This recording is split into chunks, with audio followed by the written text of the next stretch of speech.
अस्सलामुअलैकुम, good morning. कैसे हैं आप सब लोग? I am sure and I hope कि बहुत अच्छे होंगे, बिल्कुल ठीक ठाक होंगे। दिन का आगाज़ बहुत अच्छा हुआ होगा। हम एक मरतबा फिर से हाजिर हैं आपकी मॉर्निंग अपडेट लेकर। पूरा दिन आज क्या होगा, कल क्या हुआ, औरत मार्च में क्या हुआ, ये सब कुछ हमने अपने नाज़रीन को बताना है। मेरा नाम है आयशा यूसुफ और मेरे साथ मौजूद है। मेरा नाम मोहम्मद अकबर बाजवा है। और आयशा, आप कैसी हैं? मैं बिल्कुल ठीक ठाक अल्हम्दुलिल्लाह। औरत मार्च में फिर आप नहीं गई फाइनली? मैंने जहाँ पर आवाज़ बुलंद करनी थी ना, मेरे पास बेहतर प्लेटफॉर्म मौजूद है, तो मैंने यहीं पर बैठकर अपनी आवाज़ जो है ना बुलंद कर दिया कि औरतों के हुकूक के लिए काम करने की ज़रूरत है, इक्वल पे के लिए काम करने की ज़रूरत है, औरतों की जो अचीवमेंट है उनको एक्नॉलेज करने की ज़रूरत है। जिन औरतों की तनख्वाह ज़्यादा है उनको मर्दों के बराबर लाया जाए। अच्छा, यहाँ पर आप देख लेना, उनकी एबिलिटीज़ पर बात कर लेते हैं। हो सकता है उनकी एजुकेशन ज़्यादा, उनकी एबिलिटीज़ ज़्यादा होती है। मजाक कर रहा था मैं। एनीवेज, अच्छा, आज हमने बहुत सारी खबरें अपने नाज़रीन तक पहुँचानी है, और वो ये कि मुल्क की सियासत जो है उसमें हलचल इतनी ज़्यादा तो नहीं है, लेकिन फिर भी थोड़ी बहुत है।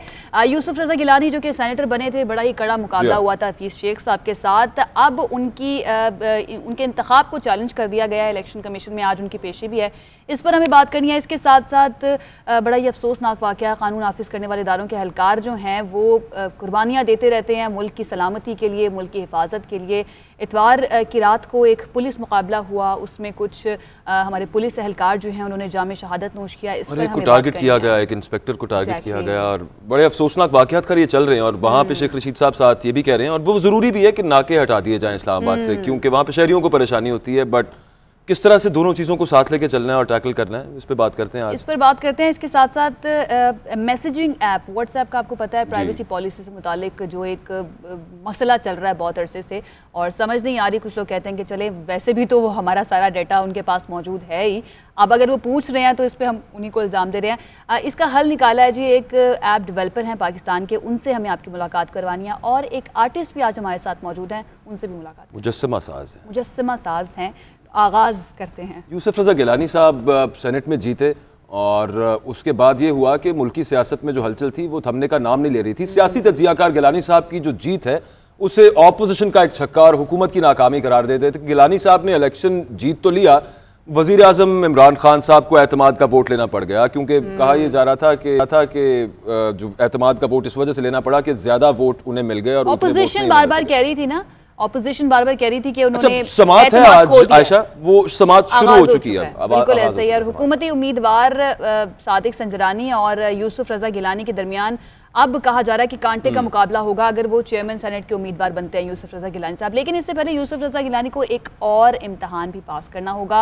अली हैदर गिलानी की वीडियो जो आई एक दिन पहले सेनेट के इंतखाब से, उस पर भी यूसुफ रज़ा गिलानी साहब जो है उनको जवाब देना पड़ेगा। अब देखना ये है कि इलेक्शन कमीशन ऑफ पाकिस्तान इस पर क्या करता है, क्योंकि इलेक्शन कमीशन ऑफ पाकिस्तान ने कहा था कि इस तरह का जो इंतखाब हुआ है, इतना शफाफ इंतखाब इससे पहले पाकिस्तान की तारीख में नहीं हुआ है।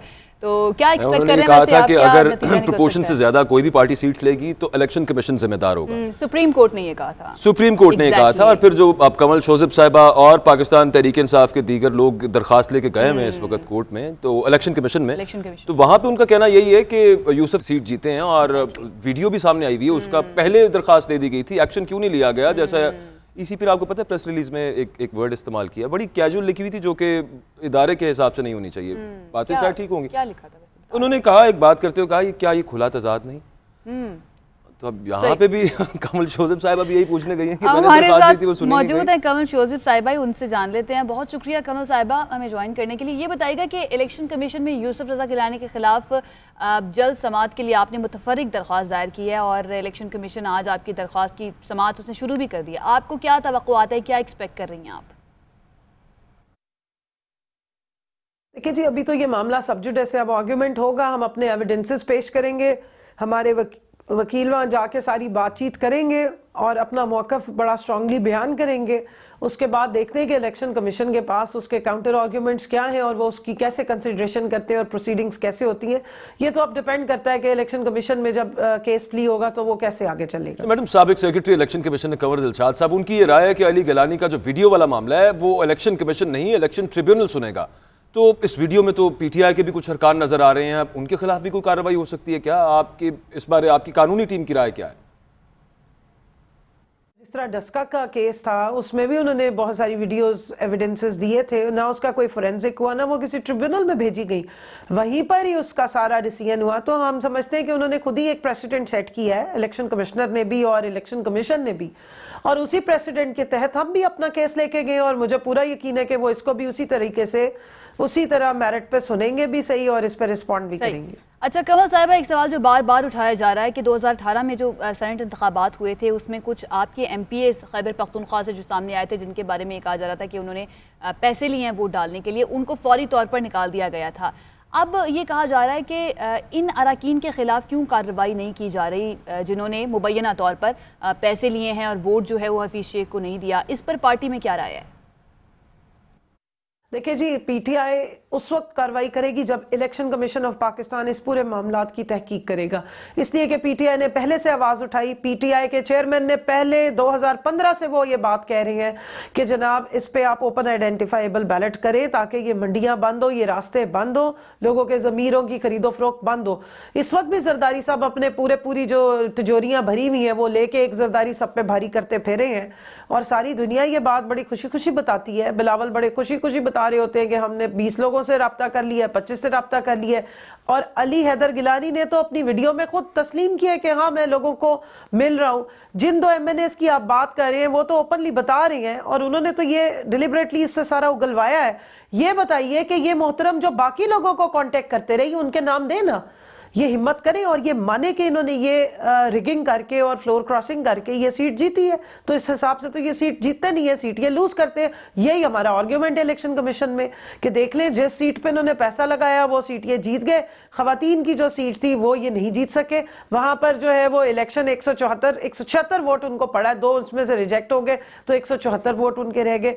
तो दिन दहाड़े जिस वक्त ओपन मेरिट की बात हो तो वहां तो फिर मेंबरान जो है वो वही करते हैं जो उन्होंने करना होता है, लेकिन रात के अंधेरे में ये उनके ज़मीरों के सौदे करते हैं। तो इस सारे सिस्टम, इस निज़ाम की दुरुस्तगी करने की ज़रूरत है, इसमें शफाफियत लाने की ज़रूरत है, मंडियां बंद करने की ज़रूरत है ताकि ना वहाँ ख़रीदार नोट लेके खड़े हो, ना बिकने वाले जाके वहाँ अपना ईमान बेचें। इसीलिए ये मामला सुप्रीम कोर्ट गया था, लेकिन वहाँ से जो नतीजा आया, जो रिजल्ट आया वो यही था कि पार्लियामेंट नहीं करना है, जो भी राय दी थी उन्होंने, अपनी राय दी थी, शफाफ बनाना आपकी जिम्मेदारी है। अच्छा एक और सवाल, कमल जोसेफ साहिबा कह रही है कि जो जिन 2 MNAs का नाम आ रहा है उन्होंने खुद आके बता दिया कि हमने तो जानबूझ के उगलवाया है, तो फिर बाकी जो एक्स्ट्रा वोट पड़े हैं उनके खिलाफ क्यों नहीं कार्रवाई हो रही? उनका कैसे पता चलेगा? वो डिलिबरेटली उन्होंने किया था, वो जैसे कह रहे हैं ट्रैप किया है हमें उन्होंने। वो ठीक है, वो स्टिंग ऑपरेशन टाइप ना, 2 हैं, बाकी जो लोग हैं जिन्होंने इमरान खान साहब की टीम को वोट नहीं दिया है, हफीज शेख को वोट नहीं दिया, वो काफी सारे हैं वैसे, और कईयों के वोट जाया हुए हैं, बाकी कुछ वोट इधर से उधर गए हैं। एग्जैक्टली। अच्छा, इस पर कोई पाकिस्तान तहरीक इंसाफ का रहनुमा बात नहीं कर रहा है? नहीं हो सकता है वैसे, लेट्स सी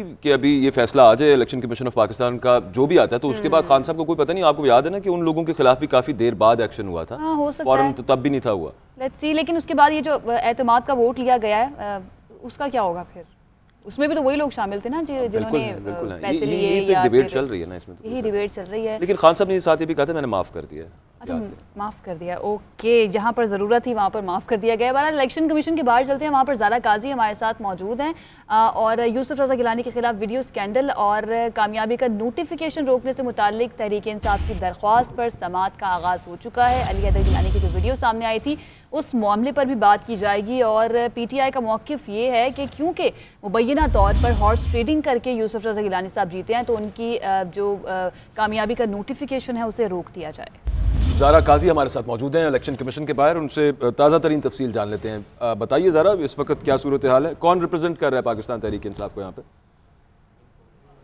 जी, पाकिस्तान तहरीक इंसाफ की जानिब से यहाँ पर जो दरख्वास्त गुजार है कमल जोसेफ और फ़ारूक हबीब वो यहाँ पर मौजूद हैं और यहाँ पर समाअत अब से कुछ देर पहले शुरू हुई है। यहाँ पर हम बताते चले कि दरख्वास्त में ये मौक़िफ़ इख्तियार किया गया है कि जो एक वीडियो स्कैंडल आया था और जो यूसुफ रज़ा गिलानी है उनकी जानिब से देखा गया है कि प्रैक्टिस जो हैं वो सामने आई हैं, तो इसकी रोकथाम के लिए और जो है इलेक्शन जो है उसको हाईजैक करने की कोशिश की गई है, जिसकी वजह से वो उनको नाअहल करार दिया जाए। और हमने देखा कि इसी हवाले से इलेक्शन कमीशन ने 11 तारीख जो है वो मुकर्रर कर रखी थी, लेकिन अब ये कहा गया उनकी जानिब से दोबारा PTI की जानिब से दरखास्त दायर की गई और ये मौक़िफ़ इख्तियार किया गया कि चूँकि 12 को चेयरमैन सेनेट का इलेक्शन है और वो चेयरमैन सेनेट के उम्मीदवार भी हैं, तो लिहाजा इस केस की पहले से समाअत कर ली जाए और पहले से ही फैसला दे दिया जाए ताकि बाद में ये जो मामला है मजीद ना लटकाया जाए। और इलेक्शन कमीशन इनकी दरख्वास्त जो है वो मंजूर कर ली थी और आज जो है इस केस की समाअत होने जा रही है। यहाँ पर हम बताते चले कि PTI की जानिब से कमल शोजब जो है वो भी यहाँ पर आ गई हैं और इसके अलावा दरख्वास्त गुजार फरूख हबीब जो हैं वो भी यहाँ पर मौजूद हैं और केस की समाअत जो है 4 रुकनी बेंच कर रहा है। जी ज़ारा, ये बताइए कि जो वीडियो और ऑडियो सामने आई थी, नासिर हुसैन शाह तो इनकारी हो गए थे कि मेरी तो ऑडियो ही नहीं है, वीडियो चले मान गए अली अदर गिलानी साहब, इसके फोरेंसिक के हवाले से क्या दरखास्त है पाकिस्तान तहरीक इंसाफ की और इलेक्शन कमीशन में इस बारे क्या मौक़िफ़ रखा जाता है? आपकी बात हुई हो अगर तो? जी, इलेक्शन कमीशन ने ये कहा था कि अब जो भी इस तरह के स्कैंडल सामने आएंगे या जो भी सबूत सामने आएंगे उसके हवाले से FIA से भी मदद दी जाएगी। इसके अलावा वजारत IT जो है उधर से भी भरपूर खिदमात जो हैं वो ली जाएंगी और मुकम्मल तौर पर तहकीकात की जाएंगी कि क्या ये जो मामला है वो ठीक है या नहीं है और किस हद तक जो है इसमें जो है सज़ा जो है वो दी जा सकती है और नाअहली हो सकती है या नहीं हो सकती है। इसके हवाले से इलेक्शन कमीशन ने अभी वाज़ेह तौर पर नहीं बताया, लेकिन जो दीगर ज़राए हैं जिस तरह जो कमेटी बनाई गई थी जिसने बाद में इसी तरह के मामलात की तहकीकात करनी थी आशा, कि किसी पार्टी को डिस्प्रपोर्शनेटली सीट्स ज्यादा ना मिल जाएं या कम ना मिल जाएं, वो कमेटी क्या कर रही है वैसे ज़ारा? जी, उस कमेटी ने 28 दिन के अंदर अपनी रिपोर्ट पेश करनी है और अभी जो है वो कमेटी अभी उसकी क्या कार्रवाई हुई है वो मंजर आम पर नहीं आई है और नहीं बताया जा रहा, लेकिन वो कमेटी जो है अपना काम कर रही है और तकरीबन 28 रोज़ के बाद वो अपनी हतमी रिपोर्ट जो है वो पेश करेगी। ठीक है, 28 रोज़ तक यानी कि उस कमेटी की रिपोर्ट का इंतजार करना होगा, वो कमेटी काम करेगी। ज़ारा काजी हमारे साथ मौजूद थी। ज़ारा, बहुत शुक्रिया हमें अपडेट करने के लिए। और सिर्फ यूसुफ रज़ा गिलानी नहीं बल्कि फैसल वाडा साहब की कामयाबी का जो नोटिफिकेशन है उसको भी रोकने की इस्तदा कर दी गई है इलेक्शन कमीशन में। और सिंध हाई कोर्ट में फैसल वाडा की इलेक्शन कमीशन के खिलाफ दरख्वास्त की समाअत हुई है। फैसल वाडा के वकील हैं बैरिस्टर मुईज़, उन्होंने ये इस्तदा किया अदालत से कि इलेक्शन कमीशन को मज़ीद कार्रवाई पर हुक्म इम्तना जारी किया जाए, जो कि अदालत ने मुस्तरद कर दिया है। और फैसल वाडा के खिलाफ इस्लामाबाद हाई कोर्ट का फैसला भी तलब कर लिया गया। आपको याद होगा ये कहा था इस्लामाबाद हाई कोर्ट ने कि ठीक है उन्होंने रिज़ाइन कर दिया तो अब एप्लीकेबल नहीं है जो भी फैसला होगा, लेकिन गलत बयानी हल्फी, झूठा बयानी इलेक्शन कमीशन अभी भी उस पर अपनी समाअत जारी रखे हुए है और उसको रुकवाने के लिए वो सिंध हाई कोर्ट गए और ये भी कहा जा रहा है कि यहाँ से रिलीफ ना मिला तो सुप्रीम कोर्ट जाएंगे। तो लास्ट रिजॉर्ट उनके पास वो है, वरना फिर इलेक्शन कमीशन अल्टीमेटली उनको फिर पेश होना पड़ेगा, बताना पड़ेगा, चाहे उन्होंने सीट छोड़ दी चाहे अब वो सेनेटर बन गए, लेकिन बयानी हल्फी यहाँ पर नहीं रुकेगा था ना, उसके ऊपर हो सकता है कि कॉन्सिक्वेंसेस का सामना उनको करना पड़े। वकास खान हमारे साथ मौजूद है, उनसे जान लेते हैं कि इस केस की समाअत के दौरान अभी तक क्या हुआ है। वकास, बताइएगा क्या हुआ है अदालत में आज? फैसल वाडा की नाअहली का ये मामला है। सिंध हाई कोर्ट में समाअत हुई। अदालत ने इस्लामाबाद हाई कोर्ट का जो फैसला है वो तलब कर लिया है। बैरिस्टर मुईज़ हैं, उन्होंने फैसल वाडा की जानिब से मौक़िफ़ अपनाया कि इलेक्शन कमीशन को मजीद कार्रवाई से रोका जाए, नाअहली का खदशा है। अब तक जो मामला इलेक्शन कमीशन में चला है उसमें जो मौक़िफ़ हमारी तरफ से पेश किया गया उस पर जो है नहीं देखा गया, लेकिन दूसरी जानिब का मौक़िफ़ देख लिया गया और इनको नाअहल किया जा सकता है। सिंध हाई कोर्ट से इस्तदा की गई कि इनको नाअहली से रोका जाए। दूसरी जानिब अदालत ने जस्टिस अमजद अली सहतो हैं, इनकी जानिब से ये रिमार्क सामने है कि इस्लामाबाद का फैसला आया है वो कहाँ है उससे अदालत में पेश किया जाए। मसला जिंदगी भर के लिए नाअहल करार देने का है। बैरिस्टर मुईज़ अहमद ने अदालत में ये मौक़िफ़ अपनाया। बैरिस्टर मुईज़ अहमद की जानिब से मजीद ये कहा गया कि इस्लामाबाद का जो फैसला है इस केस से उसका कोई ताल्लुक नहीं है। तहम अदालत ने आज फैसला इस्लामाबाद हाई कोर्ट का तलब कर लिया। ठीक है, वकास खान हमारे साथ मौजूद थे। तो फैसल वाडा साहब जो हैं वो सेनेटर बन तो गए हैं लेकिन उनकी मुश्किलात जो हैं वो अभी भी कम नहीं हुई हैं। टाइम लगेगा अभी आशा, पहले भी खैर उन्होंने कम खपाया है अदालतों को, उन्हें बुलाते रहे, वहाँ पर जाते नहीं रहे। खैर लेट्स सी कि अभी सिंध हाई कोर्ट ने फैसला मंगवाया, अगर वो अग्री कर जाते हैं इस्लामाबाद हाई कोर्ट के फैसले से फिर उसके बाद सुप्रीम कोर्ट भी है। बस आगे बढ़ते हैं, उनके पास ऑप्शंस अभी भी मौजूद हैं। बात करते हैं वो अफसोसनाक वाक़यात जो इस्लामाबाद में ख़ासतौर पर कल 2 पेश आए। उसके अलावा पिछले माह में हम देख रहे हैं कि पूरे मुल्क में जगह जगह पर ये वाक़यात पेश आ रहे हैं, पुलिस वालों को टारगेट किया जा रहा है। मुल्क में अमन का जो क़याम है सिक्योरिटी फोर्सेस की कुर्बानियों की वजह से वो अमल में आया। दहशतगर्दी के खिलाफ जंग में पुलिस ने फ्रंट लाइन पर रहकर मुकाबला किया है, जहाँ पर हमारी आर्मी है, लेकिन जो डायरेक्ट ख़ासतौर पर शहरों में गुरिल्ला वॉर में जो जाने कुर्बान करते रहे हैं और जिन पर हमले होते रहे हैं वो हमारे पुलिस वाले, हमारे पुलिस एहलकार होते हैं। जुड़वा शहरों में इस्लामाबाद और रावलपिंडी में इतवार की रात 2 पुलिस एहलकार दहशतगर्दी का निशाना बने हैं। SHO मियां इमरान रावलपिंडी में निशाना बने हैं, दहशतगर्दों की जानिब से उनको निशाना बनाया गया। जबकि यह इमरान साहब जो हैं, और बड़ी ही इंस्पायरिंग स्टोरी इनकी भी है कि इनके वालिद भी पुलिस में इंस्पेक्टर थे और उन्होंने भी इसी तरह से फ़राइज़ की अंजामदही के दौरान जाम शहादत नोश किया था। वज़ीर दाखिला ने हालिया वाक़यात को दहशतगर्दी की नई लहर करार दिया है और इन वाक़यात से मुताल्लिक कुछ मज़ीद जानने की कोशिश करते हैं कि आखिर पुलिस की जानिब से क्या किया जा रहा है और वाक़या किस तरह से हुआ। SP हमजा साहब हमारे साथ लाइन पर मौजूद है। सर, बहुत शुक्रिया हमें ज्वाइन करने के लिए। ये बताइएगा कि जुड़वा शहरों में ये जो टारगेट किलिंग के वाक़यात हुए हैं, ये वारदातें हुई हैं, क्या पहले से कोई अलर्ट जारी किया गया था? इसके बारे में मैं ये कहना चाहूँगा कि अलर्ट्स तो वक्तन फ़वक्तन हमें आते रहते हैं, जिसमें जो मेजर टारगेट्स जो हैं वो लॉ एनफोर्समेंट एजेंसीज़ लिखी जाती हैं और हमें मौसूल भी हुई थी, लेकिन एज सच पुलिस या किसी बाय नेम बंदे के ख़िलाफ़ थ्रेट अलर्ट रिसीव नहीं हुई थी। लेकिन इसके साथ मैं ये भी कहना चाहूँगा कि police and law enforcement agencies की ड्यूटीज़ ज़ाहिरी बात है ऐसी होती हैं कि they are always at risk, और ऑब्वियसली हम इस थ्रेट को अपने ऊपर हावी हर वक्त समझते हैं और हम अपनी ड्यूटी भी इसी तरह ही देते हैं। तो सर ये बताएं कि फायरिंग के ये जो दोनों वाक़यात हैं, इनमें जो इनिशियल तफ्तीश हुई है उसमें कोई सुराग, कोई लीड पुलिस को मिली हो और दोनों वारदातों में कोई मुमासलत पाई गई हो? जो इन्वेस्टिगेशन टीम है उसने प्रॉपरली सीन को सिक्योर किया और हमने इसमें तमाम टेक्निकल हेल्प जो थी अपनी उसको हमने इन फील्ड एंगेज किया। उसमें CRO टीम थी, उसमें हमारी जो फोरेंसिक टीम है और NFSA की टीम ने भी इसमें हमारी मदद की है।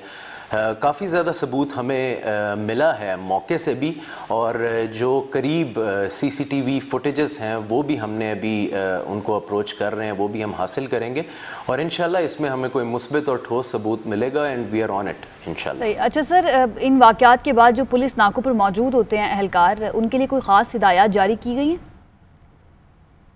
जी बिल्कुल, बेसिकली नाके की ड्यूटी जो होती है वो एक डिटरेंट ड्यूटी समझी जाती है।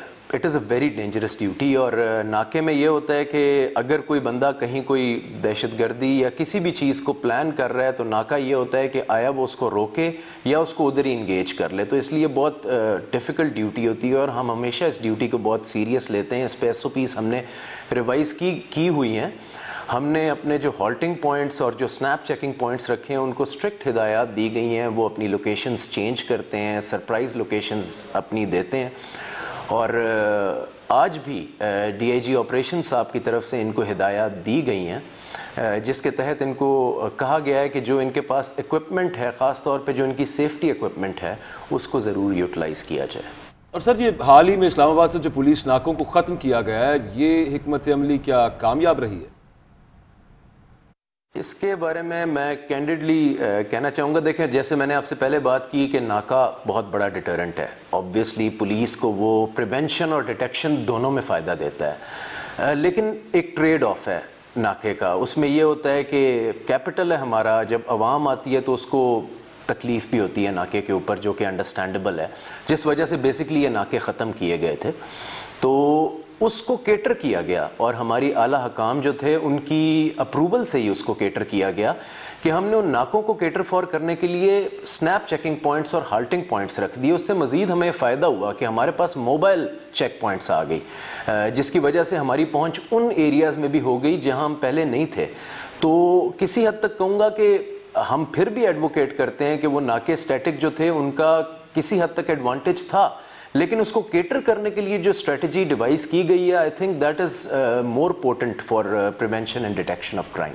ठीक है, बहुत शुक्रिया सर, आपने हमें ज्वाइन किया और बहुत ही ख़तरनाक ये ड्यूटी करार दी जाती है जो कि नाकों पर मौजूद होते हैं और डेफिनेटली उनकी जुर्रत को सलाम है। दहशतगर्दी का तो वो कह रहे हैं, लेकिन ओवरऑल जिस तरह से इनके वालिद साहब को टारगेट किया गया था और अब स्पेशली इनको टारगेट किया गया, यहाँ पे कोई मुकाबला नहीं था मियां इमरान साहब का, तो टारगेटेड और बाकायदा वो कोई दुश्मनी का, चाहे वो दहशतगर्दों का ही हो, लेकिन ये बड़ी तशवीशनाक बात। अच्छा, एक और चीज़ भी है ना अकबर के, जो दहशतगर्दी के खिलाफ जंग हमारे तमाम कानून नाफिज करने वाले इदारों ने लड़ी है। उसके बाद जो कॉम्बिंग ऑपरेशन और उसके बाद जो ऑपरेशन है उसमें आपको चौधरी असलम याद है कराची? बिल्कुल मुझे याद है, और उनके साथ किस तरह से उनको टारगेट किया जाता था और आखिरकार जिस तरह से उनको टारगेट किया गया वो हम सबको याद है। इसी तरह से मियां इमरान साहब जो हैं, इनकी शहादत जो है, हमें उम्मीद यही है कि एक नया जोशो बलबला पुलिस डिपार्टमेंट में ये वैसे उल्टा इफेक्ट होता है। दहशतगर्द ये समझते हैं कि इन्होंने हमारे खिलाफ कार्रवाइयां की थी, हमें टारगेट करेंगे तो बाकी डर जाएंगे, हमारे पुलिस जवान और फौज के जवान उस ज्यादा हौसला उनमें आ जाता है इन सारी चीजों कहते हैं कि हमें बदला लेना है, ये इसने जान कुर्बान की है हमारे लिए, हमारे मुल्क के लिए, तो हमें इसका बदला लेना है। तो अब एक ब्रेक ले लेते हैं, ब्रेक के बाद जब वापस आएंगे तो दीगर अहम टॉपिक्स हमारे पास मौजूद हैं, वो आपको बताएंगे। वेलकम बैक जी। बात कर रहे हैं कम्युनिकेशन की, बात कर रहे हैं कि किस तरह टेक्नोलॉजी बदल रही है और जिस तरह से हम आपस में कम्युनिकेट करते हैं, तो अब तो ऐप्स का जमाना है आयशा। ऐसे ही है, चिट्ठियों का भी जमाना था, खत का भी जमाना। आपने कभी लिखा है वैसे खत? हाँ, मैंने लिखा हुआ है। लिखे हुए? कौन सा खत लिखे? बस लिखे हुए लिखे हुए खत। बहरहाल ये खतों किताबत जो थी ये भी अब खत्म हो चुकी है ऑलमोस्ट, लेकिन अभी भी जो इलेक्ट्रॉनिक हो गई है ना, इलेक्ट्रॉनिक तो होगी, लेकिन खत जो था ना उसको लिखने का और उसका एक अपना चार्म था। आप पहले लिखते थे, फिर भेजते थे, उसको पहुंचने में जब खत खोल के दरमियान में वो कबूतर जा तस्वीर नजर आना शुरू हो जाती थी और वो बोलना भी शुरू कर देती थी। तो ये अब यही मामला हो गया ना, ऐसे ही है। वो खत इलेक्ट्रॉनिक हो गया है। वो असल में उन्होंने उस वक्त फोर्स ही कर लिया था कि एक दौर आएगा कि आप ये भी होने बात कर रहे होंगे, खत पे बात चल रही होगी और दरमियान तस्वीर भी आ जाएगी और तस्वीर बोलना भी शुरू कर देती है। और इसी तरह से हो रहा है ना वीडियो चैट और वीडियो कॉलिंग, यही है क्योंकि ये दौर है सोशल मीडिया का। आजकल आपको अगर कोई शख्स मिले तो पहला सवाल यही होता है कि आपकी फेसबुक की आईडी क्या है, आप व्हाट्सएप पे हैं या नहीं है, इंस्टाग्राम पे तो होंगे ही, और जो नहीं होते ना तो उसको अजीबोगरीब तरीके से देखा जाता है, भाई आप इसी दुनिया के हैं या कहीं माजी से उठ कर आए हुए। माजरत के साथ कुछ बहुत बेसिक ऐप्स हैं और कुछ मुफ्त में लोगों ने एक वो इतना खलारा डाल लिया है, पंजाबी हम कहते हैं, जरूरत नहीं है इतनी ऐप्स की, बस ठीक है चैट वाली ठीक है, बस जिसमें आपका काम चलता है। बहरहाल दुनिया में एक दूसरे से राब्ते की मुख्तलिफ जो ऐप्स हैं वो मौजूद है, लेकिन पाकिस्तानियों के लिए एक अच्छी खबर ये है कि कराची के 9वीं जमात के तालिब इल्म हैं, उन्होंने व्हाट्सएप की तर्ज की एक ऐप तैयार की है। और व्हाट्सएप का आजकल आपको पता है कि क्या मसला चल रहा है, जो प्राइवेसी पॉलिसी है, और हर किसी को ये मसला है कि भाई हमारी प्राइवेसी जो है ना वो व्हाट्सएप के पास ना चली जाए। बहरहाल परेशान ना हो, उनके पास ऑलरेडी आपकी प्राइवेसी और सारा डेटा मौजूद है। नबील हैदर जो है वो हमारे साथ मौजूद हैं, उन्होंने एक ऐप बनाई जिसका नाम उन्होंने रखा है FF मीटिंग। तो उनसे बात कर लेते हैं। आप जो कह रही थी, मुझे लगता है FF, उनसे जान लेते हैं कि FF का मतलब क्या है। नबील हमारे साथ मौजूद है। नबील, बहुत शुक्रिया हमें ज्वाइन करने के लिए। सबसे पहले तो इस ऐप से मुतालिक ज़रा बताइए कि आपको कितना अरसा लगा, कब बनाना शुरू की इस ऐप के बारे में, और पहले क्या क्या आपने सारी तहकीक की, बेसिकली कितना टाइम लगा आपको? मुझे इस एप्लीकेशन को बनाने में 3 साल लगे और मैंने ये एप्लीकेशन जब बनाना शुरू कर दी थी जब मैं 12 साल का था। और व्हाट्सएप का मुकाबला ये किस तरह करती है, कुछ इसके फीचर्स बारे भी बताएं। और एप्लीकेशन को क्रिटिसाइज़ नहीं करूँगा, लेकिन ये दूसरी एप्लीकेशन को टफ़ टाइम देगी और काफ़ी टफ़ टाइम देगी। इसके काफ़ी फीचर्स मैं बताता हूँ, जैसे कि इसके अंदर सीक्रेट चैट है जो ऑटोमेटिकली डिलीट करती है अपनी चैट, और जैसे कि अंदर इसमें थीम्स हैं जो कलर ब्लाइंड लोगों के लिए काफ़ी फ़ायदेमंद है, और नॉर्मल लोग भी इस्तेमाल करते हैं इसकी थीम्स, लेकिन कलर ब्लाइंड लोगों के लिए ज़्यादा फ़ायदेमंद है। और फिर जैसे आई साइट जिनकी कमज़ोर है या जो लोग ग्लासेस पहन के इरिटेट होते हैं मोबाइल यूज़ करते हुए, उनके लिए फ़ॉन्ट बड़ा करने का है, फिर आउटलुक चेंज होती है। और जैसे इसका अभी तो जैसे ये सर्वर टेलीग्राम से कनेक्टेड है, काफ़ी लोग इस पर ऑब्जेक्ट कर रहे थे कि आपने ये टेलीग्राम से कनेक्ट किया हुआ है, तो ये टेलीग्राम से कनेक्टेड है। मैं इसमें ये कोई मैं झूठ नहीं बोल रहा। क्या बात है। ये भी बता दें कि ये प्ले स्टोर पर मौजूद है, और अगर है तो अब तक कितने लोग इसको डाउनलोड कर चुके हैं? एप्लीकेशन बेशक ये प्ले स्टोर पे, गूगल प्ले स्टोर पे अवेलेबल है, FF मीटिंग के नाम से अवेलेबल है, और ये इस एप्लीकेशन को 1 लाख से ज़्यादा लोग डाउनलोड कर चुके हैं और ये काफ़ी तेज़ी से ग्रो कर रही है माशाल्लाह से। अभी iOS पे अवेलेबल नहीं है, एप्पल के स्टोर पे इंशाल्लाह जल्द उस पे भी आ जाएगी। जी ज़बरदस्त। मैं वैसे वाकई उस पे देख रहा था प्ले स्टोर पे, और 100K से ज़्यादा डाउनलोड्स हैं और रेटिंग बहुत ज़बरदस्त है, 4.8 है। आपने ये जो ऐप बनाई है, आप ये बताइए कि आपकी तालीम क्या है, सॉफ्टवेयर बनाने के हवाले से आपने कोई कोर्सेज वगैरह किए हुए हैं क्या?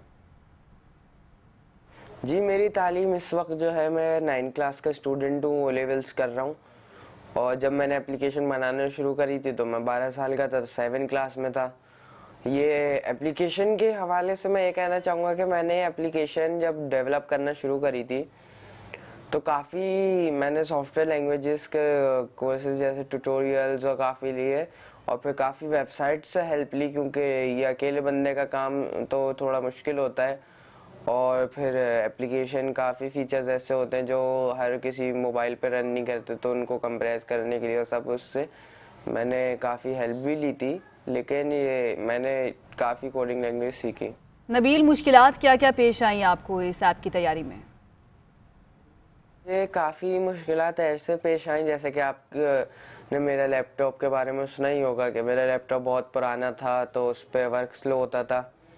फिर जैसे कि मुझे सर्वर की बहुत बड़ी जो मेन प्रॉब्लम आई थी वो सर्वर की थी, तो वो सर्वर्स जो थे वो कनेक्ट करना, तो वो सर्वर के लिए तो फिर जैसे अब आपने सुना ही होगा कि व्हाट्सएप और या जैसे मैं मिसाल दूं कि दूसरी फेसबुक या जैसे जो भी सोशल मीडिया की एप्लीकेशन, उनकी बड़ी बड़ी कंपनीज हैं, बहुत बड़े बड़े एरिया पे बनी हुई, स्टैब्लिश हुई हुई, और उसके अलावा उनके इंफ्रास्ट्रक्चर के अंदर सर्वर्स हैं, बहुत टीम है बहुत बड़ी जो उनको सपोर्ट कर रही होती है। तो वो मेरे पास नहीं थी, तो फिर मैंने टेलीग्राम से हेल्प ली, जो एक ओपन सोर्स कोड है, तो उससे हेल्प ली। इंशाल्लाह आने वाले वक्त में मैं इसको भी चेंज करके अपने सर्वर पे ले आऊंगा और अपनी टीम से इसको चेंज करवा लूंगा। बहुत शुक्रिया। नबील हैदर हमारे साथ मौजूद थे। 12 साल के थे जब इन्होंने ये ऐप बना ली था। आपको याद है जब 12 साल के थे तो आपने क्या किया था? मैं खत लिखता था तब। खत लिखते रहते थे, मुझे याद नहीं, वैसे 12 साल की थी मैं, मेरे ख्याल से 6-7 क्लास में ही होंगी। लेकिन हो गया किया क्या वो याद नहीं। Anyways, वो जो कह रहे थे जी ये टफ टाइम देगी ये ऐप बाकी बड़ी कंपनीज को, तो इसमें कोई शक नहीं है। और बड़े क्यूट लगा मुझे जब उन्होंने कहा ना कि मैं झूठ नहीं बोल रहा, ये फीचर्स हैं इसमें। और लेकिन खैर मैंने अभी आयशा वो डाउनलोड कर ली है। अच्छा, इसको हम करके देखते हैं। हाँ, उसमें ये है कि मतलब आप इंस्टॉल करें और सपोर्ट ही होती है, जितने ज्यादा लोग उसे डाउनलोड करेंगे उतनी उसकी, जितनी आप अच्छी रेटिंग देंगे उतना फायदा पाकिस्तान को होगा, बेसिकली नबील को भी होगा। बिल्कुल तो काइंडली इंस्टॉल एंड सपोर्ट। अब एक ब्रेक ले लेते हैं। ब्रेक के बाद जब वापस आएंगे तो आपकी आर्टिस्ट फरा दीबा, उनसे मुलाकात करवाएंगे। हमारे साथ रहिए।